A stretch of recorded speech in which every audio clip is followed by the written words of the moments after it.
Hello student, आज के इस वीडियो में वास्तविक संख्या यानी आपका फर्स्ट चैप्टर है उसका फर्स्ट एक्सरसाइज करेंगे। क्योंकि ये फर्स्ट चैप्टर है इसलिए ये बहुत ही इंपॉर्टेंट चैप्टर हो जाता है। यहाँ पे एक्सरसाइज 1.1 तो आज डेफिनेटली हम लोग कंप्लीट कर लेंगे और इस चैप्टर को के बेसिक फंडामेंटल चीज़ों को भी हम समझेंगे, जैसे वास्तविक संख्या क्या होता है, इस चैप्टर को पढ़ना क्यों ज़रूरी है, सब कुछ हम देखेंगे इस वीडियो में, इसलिए वीडियो को एंड तक ज़रूर देखिए।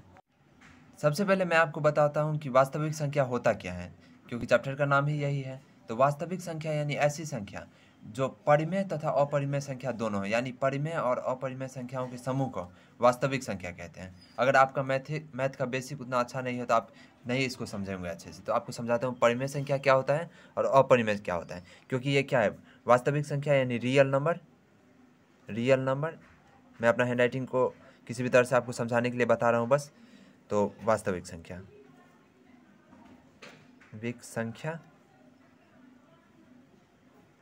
इसमें क्या होता है, परिमेय तथा अपरिमेय। आपको पीडीएफ भी मिल जाएगा, आप बस चैनल को सब्सक्राइब कर लीजिए। इसमें परिमेय यानी परिमेय संख्या और अपरिमेय संख्या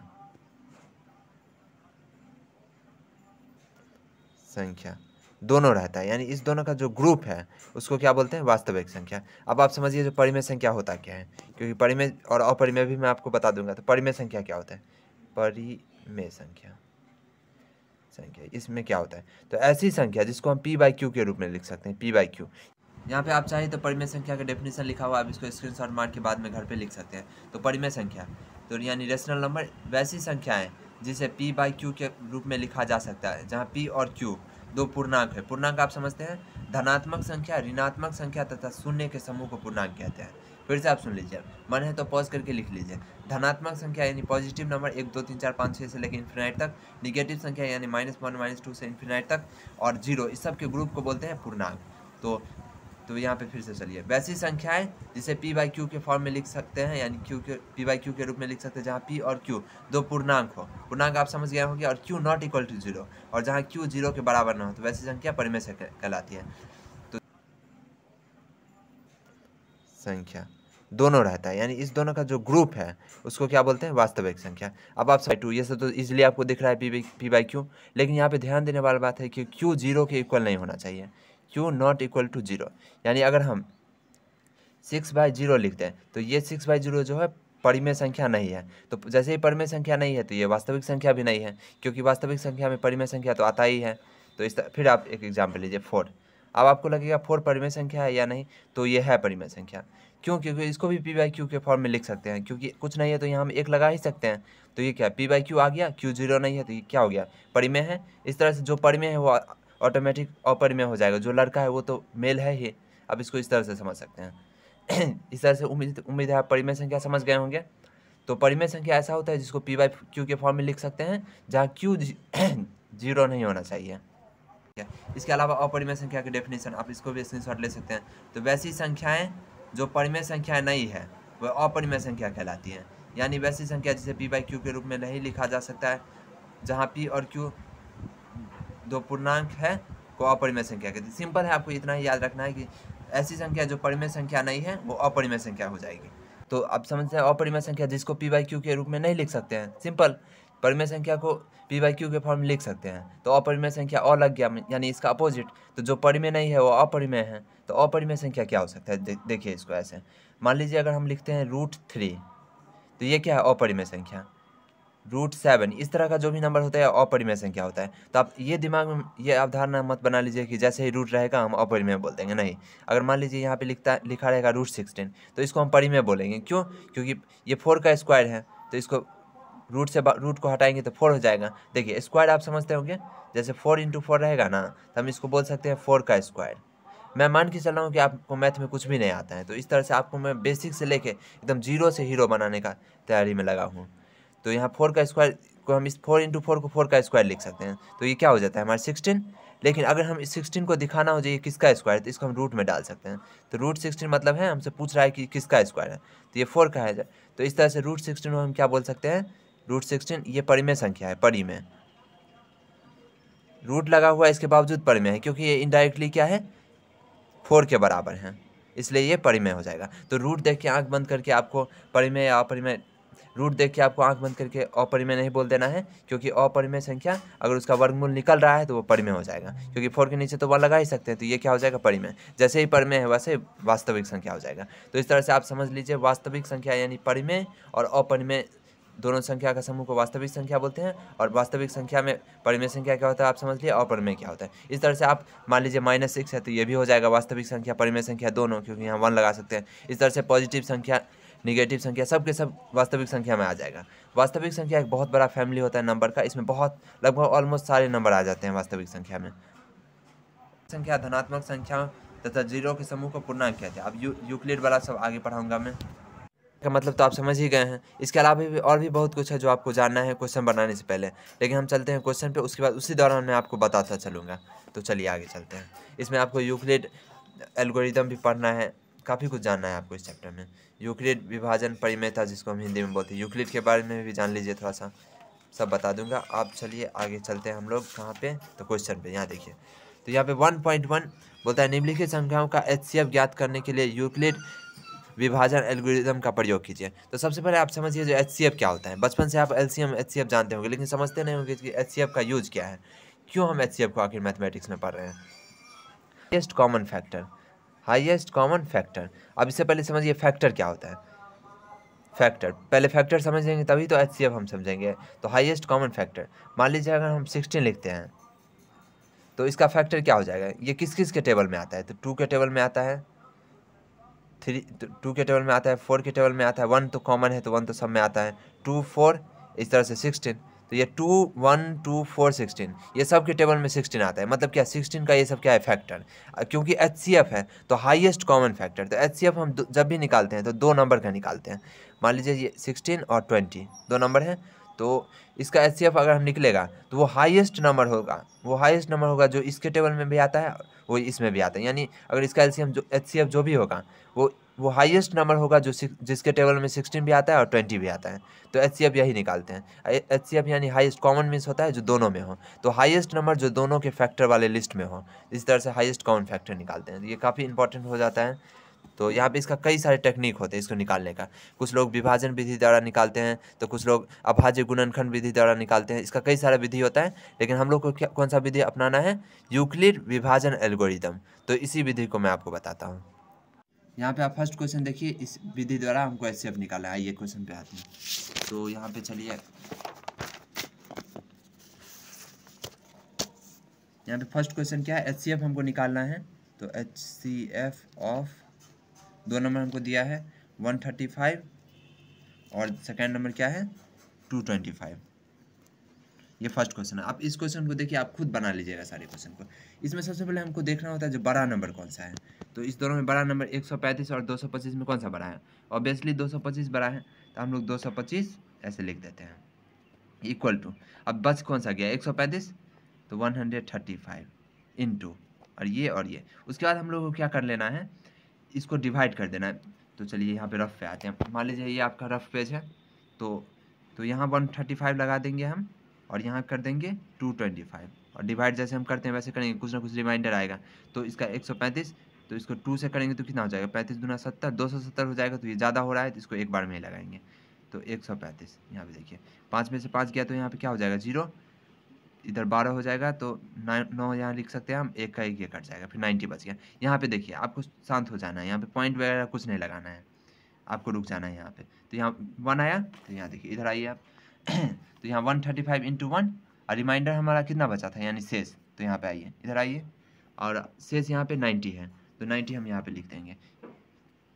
अब अगर इंग्लिश वर्ड से आप घबरा रहे हैं, रिमाइंडर जैसे वर्ड, तो आप अभी टेंशन मत लीजिए, धीरे धीरे आपको प्रैक्टिस हो जाएगा। और ज़माना इंग्लिश का है, आप कब तक इस हिंदी वर्ड को पकड़ के रखिएगा, आप धीरे धीरे सारा सीख जाइएगा, कोई टेंशन लेने की बात नहीं है। तो रिमाइंडर यानी शेष, तो इस तरह से ये आ गया। अब देखिए, अब क्योंकि हमारा HCF अभी नहीं आया, अभी हम लोग को क्या करना है, इसको भूल जाना है, इसका तो काम हो गया। अब बचा हमारा क्या 90, शेष को हम इधर ले आएंगे।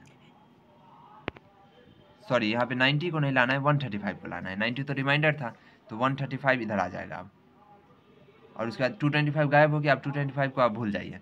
अब देखिए, अब यहाँ पे अब बच गया इधर 9। अब रिमाइंडर जो है ना उसको पहले लिख देंगे, इसको आंख बंद करके लिख देना इनटू, अब फिर से कुछ लिखेंगे, फिर प्लस कुछ लिखेंगे। तो अब देखिए वो तो हम करेंगे तब पता चलेगा क्या लिखना है। तो यहाँ पे चलिए अब हमारे पास क्या आ गया 135, तो इसको बीच में लिखेंगे 135, क्यों? क्योंकि यहाँ पे देखिए क्या है 135 और 90। कभी भी डिवाइड करते हैं तो बड़ा वाला अंक को बीच में रखते हैं, इतना तो आपको कॉमन सेंस आता ही होगा। तो अब 90 इसका क्या हो जाएगा 180, ज़्यादा हो रहा है इसलिए 1 बार में लगाएंगे तो 90। अब घटाइए इसको तो कितना आ जाएगा 5, इधर 9 3 12 9 4 13, 4 हो जाएगा 45। इतना तो क्लियर है। फिर यहाँ पे फिर वही केस आ गया इंटू 1 और प्लस रिमाइंडर क्यों आया, क्या आया था तो 45 तो प्लस 45। क्लियर है यहाँ तक? यहाँ ज़्यादा गैप हो गया, कोई दिक्कत नहीं, आपको मैं समझा रहा हूँ, आप जब बनाइएगा तो अच्छे से बनाइएगा। अब देखिए फिर 135 को भूल जाएंगे हम लोग, अब क्या लेंगे 90 को लेंगे। अब 90 इज इक्वल, फिर रिमाइंडर हमारा क्या आया था 45, अब 45 को यहाँ रखें और फिर से वही प्रोसेस को दोहराएंगे। अब यहाँ पे चलिए डिवाइड देते हैं, आते हैं तो यहाँ पे क्या हो जाएगा 90 45। एक ही क्वेश्चन को आप इतना अच्छा से समझ लीजिए कि दोबारा आपको मेहनत नहीं करना पड़े। तो 45 ये कितना 2 बार में क्या हो जाएगा 90 डायरेक्ट आ रहा है 90, 45 दूनी 90, तो 90 ये पूरा कट गया। अब हमारा क्वेश्चन सॉल्व हो चुका है। अब यहाँ पे आइए तो कितना बार में आ गया 2 बार में, और रिमाइंडर नहीं कुछ आया तो 0। अब यहाँ पे एचसीएफ आपका आ चुका है, और अब ये जो नंबर आ गया आपका ये 45 है, तो 45 हमारा एचसीएफ हो जाएगा, हाईएस्ट कॉमन फैक्टर 45। देख रहे हैं कितना इजी है, सिंपल ले लिया, 0 आगे लेना पॉज। हाँ तो यहाँ पे देखिए 45। अब रुके हम क्यों, क्योंकि ऑब्वियसली यहाँ 0 आ गया, इधर आइए यहाँ 0 आ गया, कट गया पूरा, यहाँ पे जैसे ही कट जाए आप रुक जाइए, आप समझ जाइए आंसर आ गया है, तो इधर आइए तो यहाँ पे 0, अब 0 तो एचसीएफ होगा नहीं क्योंकि 0 तो सब में आएगा, तो यहाँ पे 2 को नहीं लेना है आपको, क्योंकि हाईएस्ट है तो कॉमन सेंस लगाइए, हाईएस्ट मतलब क्या होता है ज़्यादा, तो इस तीनों में कौन सा ज़्यादा है, तो 45 ही बड़ा है। वैसे हमेशा जो यही वाला बड़ा आता है, तो ये मैं ट्रिक के लिए बता रहा हूँ, तो ये 45 क्या हो जाएगा एचसीएफ। इसी तरह से हम लोग क्या करेंगे, इस नंबर को लेंगे, यहाँ पे पहले क्या लिख देंगे 38220 इक्वल टू 196 इंटू कोई भी नंबर आएगा उसके बाद उसको प्लस कर देंगे, फिर इसी प्रोसेस को दोहराते रहेंगे। तो आप क्या चाहते हैं हम सारा क्वेश्चन सॉल्व कर दें? नहीं, आपको ये दोनों खुद कर लेना है। ये मुझे उम्मीद है आप इसको कर लीजिएगा क्योंकि मैं बहुत अच्छे से आपको बता चुका हूँ, तो आप इस दोनों क्वेश्चन को कर लीजिएगा। तो यहाँ पे आपका क्योंकि एनसीईआरटी में ऑलरेडी बहुत कम क्वेश्चन आता है, सारा मैं ही सॉल्व कर दूंगा, तो आप क्या कीजिएगा, तो ये आप खुद कर लीजिए। अगर आपके पास दूसरा पब्लिकेशन का बुक है लाइक भारती भवन या कोई दूसरा स्टूडेंट फ्रेंड कुछ भी, तो आप उससे भरपूर क्वेश्चन सॉल्व कीजिए ताकि आपके दिमाग में और अच्छे तरीके से फिट हो जाए। याद कीजिए अपने बचपन को कि आप एक ही 2 जोड़ के क्वेश्चन बना के जोड़ सीख लिए, नहीं आप बहुत सारा प्रैक्टिस किए, तो आप प्रैक्टिस करना आपके ऊपर है। हाँ, अगर आपका कोई भी क्वेश्चन नहीं बनता है, भले वो किसी भी बुक से, आप क्वेश्चन नंबर कमेंट कीजिए, जैसे भारती भवन का ये क्वेश्चन नहीं बन रहा है, आपको सोल्यूशन मिलेगा। तो यहाँ पे प्रश्नावली 1.1 का प्रश्नावली 1.1 का दूसरा नंबर क्वेश्चन है प्रूफ करने वाला, वो मैं आपको बता रहा हूँ। इसमें आपको सिद्ध करना है, यानी दर्शाना या सिद्ध करना एक ही चीज़ होता है। तो क्वेश्चन क्या, दर्शाइए कि कोई भी धनात्मक विषम पूर्णांक 6q+1 या 6q+3 या 6q+5 के रूप का होता है, जहाँ q कोई पूर्णांक है। तो आप सिंपल ये इस तरह का क्वेश्चन प्रूव करने वाला होता है। इसको बनाने के लिए एक फिक्स फॉर्मेट होता है, उस फॉर्मेट में आप ढाल दीजिए, कोई भी क्वेश्चन है ढाल दीजिए उसको, बन जाएगा इसलिए। तो यहाँ पे जैसे देखिए, तो इसके लिए सबसे पहले आपको मान लेना होगा कोई पूर्णांक, माना कि पूर्णांक ए है, यहाँ पे पूर्णांक का चर्चा यहाँ है, जहाँ पी और क्यू 2 पूर्णांक है, जहाँ क्यू कोई पूर्णांक है। यहाँ देखिए, दर्शाइए कि कोई भी धनात्मक विषम पूर्णांक 6q+1 या 6q+3 या 6q+5 के रूप का होता है, जहाँ क्यू कोई पूर्णांक है। तो यहाँ आपको पूर्णांक ही मानना होगा कि पूर्णांक का जिक्र है, तो माना कि पूर्णांक ए है, तो ए बराबर 6q+r। यहाँ पे आप समझिए, यह यूक्लिड का एल्गोरिदम यही कहता है, विभाजन एल्गोरिदम। तो यूक्लिड जी क्या कहते हैं, भाज्य बराबर भाजक गुने भागफल प्लस शेषफल।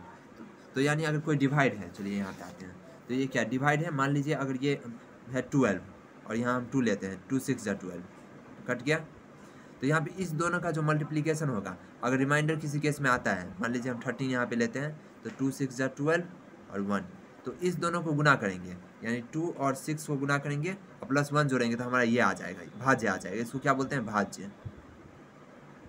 इसको क्या बोलते हैं, भाज्य। आप स्क्रीनशॉट लेके बाद में इसको याद कर सकते हैं। इसको क्या बोलते हैं, भाजक,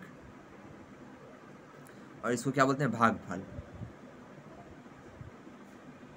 और इसको क्या बोलते हैं, शेषफल। अब देखिए यहाँ पे तो क्या बोलता है क्वेश्चन, भाज्य बराबर भागफल इंटू भाज्य बराबर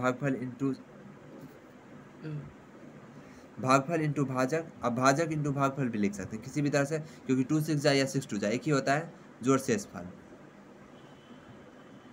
तो आपका क्या आंसर आ जाएगा। भाज्य हमारा क्या है 13 है, तो 13 लाने के लिए हमको क्या करना होगा, भाजक यानी जो 2 है, ये भाजक यानी 2 है, इंटू भागफल हमारा क्या है, और ये रहा भागफल 6, 2 6 जा 12 प्लस 1, तो इसका क्या हो जाएगा 13 आ जाएगा, जो कि 13 ये है, मतलब इसको गुना करके इसको जोड़ेंगे तो ये आ जाएगा, यही बोलता है यूक्लिड। तो चलिए आप क्वेश्चन पे आते हैं।